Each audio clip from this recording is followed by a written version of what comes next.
इच्छा शक्ति एक ऐसा ब्रह्मास्त्र है जो जिस मानव के मन में जागृत हो जाए वो नियति से लड़ सकता है, अपनी किस्मत खुद बदल सकता है। ऐसा करके दिखाया है गरियाबंद के एक किसान ने, जो पेशे से शिक्षक है। मेहनत की मंशा उसके रग रग में है, जो स्वभाव से जिद्दी है और जिद ने ही उसकी किस्मत बदली है। एक शिक्षक के परिश्रम की पूरी कहानी आप भी देखिए।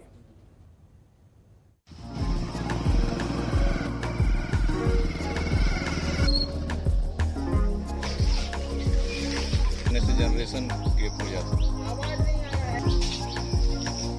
तो अब ये छाया में होने वाली फसल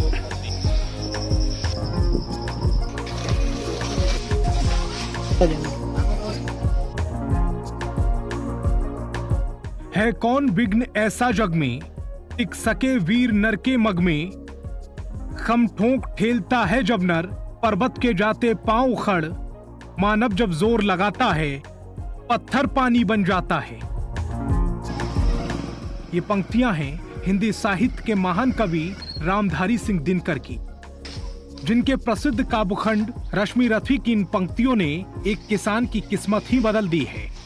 मानव जब जोर लगाता है तो पत्थर भी पानी बन जाता है, लेकिन मन में दृढ़ निश्चय होना चाहिए और ललक होनी चाहिए और एक उद्देश्य होना चाहिए। ऐसा ही कर दिखाया है गरियाबंद जिले के किसान अवनीश पात्र ने।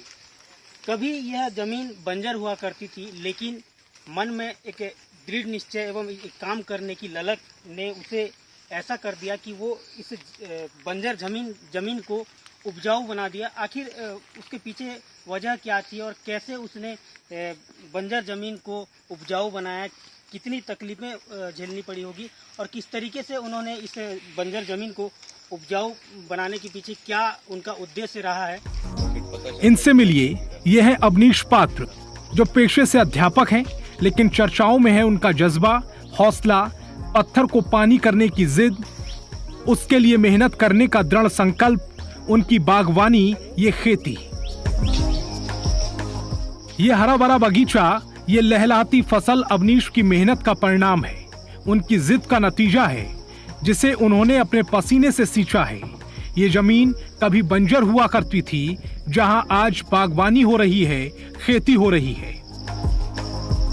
2012 से मैंने यहाँ पर जो है शुरुआत की थी, जो है इस जमीन को जो है तैयार करने के लिए, अच्छे तरह से जो उर्वरक बनाने के लिए, और 2017 के बाद जो है 17-18 से जो है मुझको अच्छे परिणाम मिलने शुरू हुए और आज की स्थिति में जो है मैं पूरी तरह से इस जमीन में आत्मनिर्भर हूं और मैं पूरी तरह से मिट्टी से संतुष्ट हूं और आज उत्पादन जो है मैं अच्छे से ले रहा हूं। मैंने भी देखा कि जमीन की इतनी ज्यादा उर्वरता विहीन हो चुकी थी कि अब इसमें उत्पादन लेना मुश्किल था, तो वहां पर हमने ये किया कि जहां पर फलदार पौधे लगाने थे वहां पे हमने गड्ढे खोदे और गड्ढे में जो है बाहर की जो है तालाब की सड़ी हुई मिट्टी, अन्य जगह की उर्वरक मिट्टी ला करके हमने डाला और फिर पौधों का उसमें रोपण किया।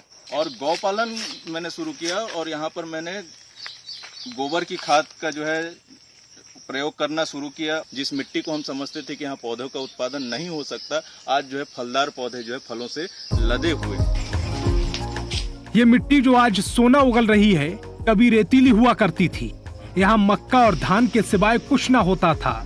रासायनिक खाद ने धीरे धीरे फसल उगाने की क्षमता को खा लिया तो जमीन बंजर हो गई।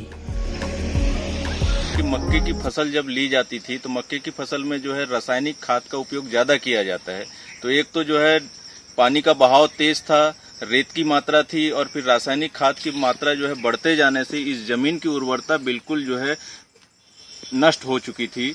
और जब मैंने इस जमीन पे कार्य करना चालू किया तो मैंने भी मक्के की फसल पहले ली जमीन में, तो देखा मैंने कि मक्के की फसल में धीरे धीरे उर्वरक की मात्रा जो है बढ़ते जा रही है।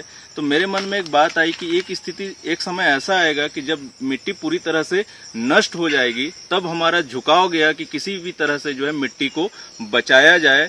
तो उस समय मैंने जो है इस मिट्टी को बचाने के लिए जो है जैविक खेती की ओर मैंने कदम बढ़ाया। और जैविक खेती में हमने ये किया कि सबसे पहले जो है इस जमीन को जो है समतलीकरण के लिए मैंने तैयारी की और समतल किया जमीन को, और उसके बाद जो है मैं इसमें गोबर खाद का प्रयोग करके सब्जियों का उत्पादन मैंने लेना शुरू किया। अवनीश को इस बंजर जमीन में हर हाल में बागवानी करनी थी। फसल उगानी थी और इसके लिए उपजाऊ जमीन बेहद जरूरी थी। लिहाजा अवनीश ने 9 साल पहले मेहनत शुरू की। 5 साल तक खूब मेहनत करने के बाद और जगह जगह से मिट्टी इकट्ठा करने के बाद यहाँ फलदार पेड़ लगाए। और अब अवनीश का न सिर्फ सपना पूरा हो गया है, बल्कि अवनीश के जज्बे को भी सराहा जा रहा है। अवनीश पात्रा 2012 से मतलब खेती शुरू किया है। उस समय क्या है, मक्का का खेती होता था सिर्फ, उसमें कुछ नहीं होता था, वो रेतली मिट्टी था। उसमें मिट्टी डालकर उसमें बहुत से फलदार वृक्ष सब्जी लगाकर वो मतलब भूमि को उर्वरा बनाया और बहुत सारे फसल वहाँ पर ले रहा है। अभी वर्तमान में आम है, अमरूद है और आंवला है, अनार है, ये सभी प्रकार की फसल ले रहा है।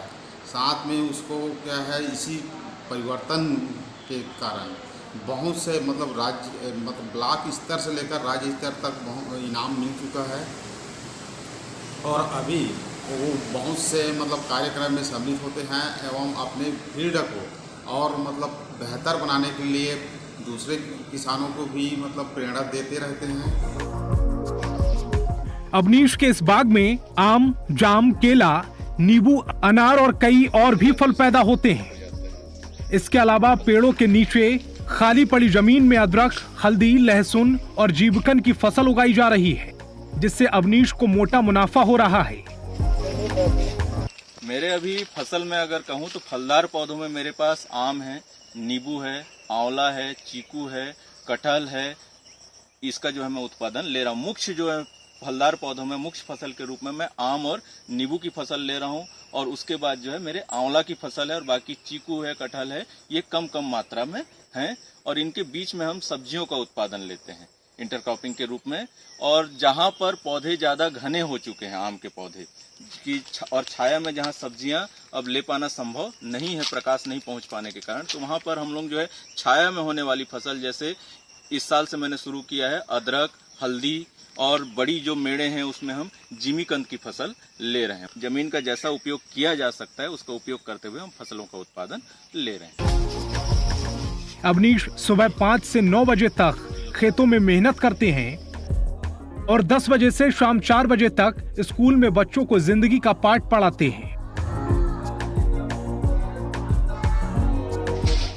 स्कूल से लौटने के बाद फिर अवनीश अपने बगीचे की देखभाल में जुट जाते हैं। उनकी गैर हाजिरी में गांव के ही कुछ लोग इस बगीचे की देखभाल करते हैं। लड़कों का मैंने सहयोग लिया, जो कि मेरी एक तरह से मैं उन्हें मजदूर नहीं मानता, मेरा सहयोगी मानता हूं। और उनको मैंने जो है प्रशिक्षण देना शुरू किया और उनको मैंने खेती के बारे में बताया कि आप इस तरह से कर सकते हो। तो मेरी अनुपस्थिति में वो लोग इसकी देखरेख करते हैं और एक मेरा पूरी तरह से वो लोग आधार है कि मेरी अनुपस्थिति में किस तरह से वो लोग जो है यहाँ पर करेंगे। और मैंने उन्हें प्रशिक्षित किया और उसका फायदा मुझे ये मिला कि जो 10 से 4 का मेरा स्कूल का समय है, उस समय में ये लोग जो है मेरी खेती की देखभाल करते हैं। और उसके पूर्व जो है सवेरे 5 बजे से जो है मेरी खेती में तैयारी हो जाती है। 9 बजे तक जो है मैं खेत में समय देता हूँ। उसके बाद जो है मेरा स्कूल का समय शुरू हो जाता है। ये सिर्फ एक बगीचा नहीं है, बल्कि जिंदगी का सबक है कि जब चाहा हो और कुछ कर गुजरने का इरादा, तो राह निकल ही आती है।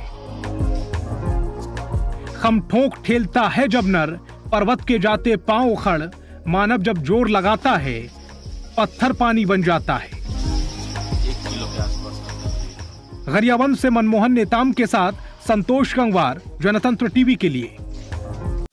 खबरों के निष्पक्ष विश्लेषण के लिए सब्सक्राइब करें जनतंत्र TV and press the bell icon. Never miss any update.